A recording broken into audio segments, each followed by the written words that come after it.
भर्गो परिवार की कहानी भाग 12। दर्शक और उत्साह की तलाश में थे और उन्होंने उकसाया, क्या सबूत निकालो और हमें सबको देखने दो। हाँ, सबको तय करने दो कि तुम उसे गलत ठहरा रही हो या नहीं। कौशल्या को टाल मटोल करते देख किसी और ने मजाक उड़ाया, बहन, अगर तुम अब सबूत नहीं निकालोगी तो मैं अपना भोजन खत्म कर लूँगा। बाद में मत कहना कि हम गांव वालों ने तुम्हारा साथ ही नहीं दिया। सही कहा। सावित्री हालांकि बेफिक्र थी। उसने सख्ती से घोषणा की, एक ईमानदार और सीधी औरत छाया से नहीं डरती। अगर तुम्हारे पास सबूत है तो दिखाओ। मैं साफ विवेक से जीती हूँ और बदनामी बर्दाश्त नहीं करूँगी। कौशल्या उसके शांत आत्मविश्वास से गुस्से में आ गई, लेकिन अपने सबूत को याद करके वह फिर खुश हो गई। ठीक है, मैं निकालती हूँ। देखते हैं जब सबूत लोहे जैसा पक्का हो तो तुम क्या कहोगी। स्पष्ट रूप से तैयार कौशल्या ने अपनी ब्लाउज से एक छोटा कपड़े का थैला निकाला और उसमें से एक पतली सोने की चूड़ी निकाली। उसने उसके एक कोने को घुमाकर एक छोटा सा हिस्सा दिखाया जिसमें एक शब्द लिखा था। जो पढ़े लिखे थे वे समझ गए कि उसमें सावित्री लिखा है। चूड़ी देखते ही सावित्री का दिल धड़क गया। यह एक चूड़ी थी जो उसने अपनी बेटी की शादी के अवसर पर शहर से मंगवाई थी, लेकिन उसे अभी तक प्राप्त नहीं हुई थी। कौशल्या के पास यह कैसे आई? जब कौशल्या ने इसे सबूत के रूप में पेश किया तो आधे दर्शक तुरंत उस पर विश्वास कर बैठे, सोचते हुए कि यह जरूर उसके पति ने सावित्री को देने के लिए दी होगी। लेकिन सावित्री अभी भी सोच रही थी कि कौशल्या के पास ये कैसे आया, इसने इसे कैसे पाया, इसे कैसे मिला।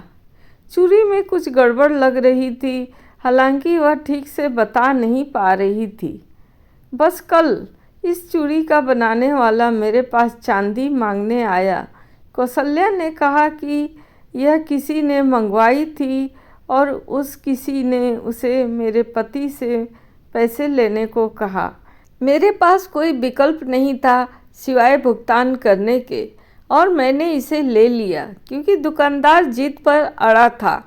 कौशल्या दिखावे के लिए रो पड़ी। उसकी आंखें पानी से भरी हुई थी। सब जानते थे कि वह बहुत कंजूस थी, अपनी कमाई का छोटा छोटा हिस्सा बचाती थी। अब इतनी चांदी मांगे जाने पर कितना दिल दुखा होगा, कैसे इसे दिया होगा। सोना सस्ता नहीं था। सावित्री के दिल में घबराहट फैल गई। कैसे वह लोगों को समझाएगी? भले ही उसके पास 10 मुंह हो, वह इसे समझा ना पाए। खासकर उसके दामाद के नए लौटने पर अगर इससे गलतफहमी हुई तो यह उसके बच्चे के घर को बदनाम कर देगी। वह केवल मौत तक इस बात को इनकार कर सकती थी। अनिरुद्ध हालांकि अपनी सास पर पूरी तरह भरोसा करता था। चूड़ी लेकर उसने इसे ध्यान से जांचा और एक बहुत सूक्ष्म कमी नोटिस की। चूँकि चूड़ियाँ त्वचा के ऊपर पहनी जाती है, यहाँ तक कि ग्रामीण इलाकों में भी यह आम तौर पर एक पूरे सोने के टुकड़े से बनाई जाती है, जिसमें कुछ धातु मिलाकर रूप दिया जाता है और नक्काशी उचित औजारों और सटीकता से की जाती है।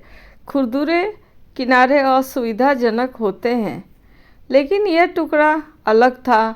नाम लिखे वाले हिस्से में स्पष्ट रूप से खुरदुरे निशान दिख रहे थे। हालांकि नक्काशी साफ लग रही थी, लेकिन वह काफ़ी खुरदरी और बोल्ड थी, जैसे किसी ने छेनी से हथौड़े से ठोका हो। और कुछ जगहों पर दरारें लग रही थी, जैसे कि जिसने नक्काशी की वह कोई मास्टर नहीं था और सिर्फ किसी सादी सोने की चूड़ी पर शब्द उकेर लिए थे, एक अतिरिक्त विचार के रूप में।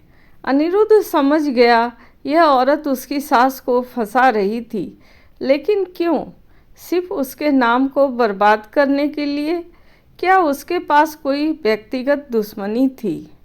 जैसे ही सावित्री इनकार करने की तैयारी कर रही थी, अनिरुद्ध ने पहले बोल दिया, कौशल्या चाची, तुम एक ऐसी चूड़ी पेश कर रही हो जो इतनी खुरदुरी और देखने में अप्रिय है, जैसे किसी अनुभवहीन ने उस पर नक्काशी की हो।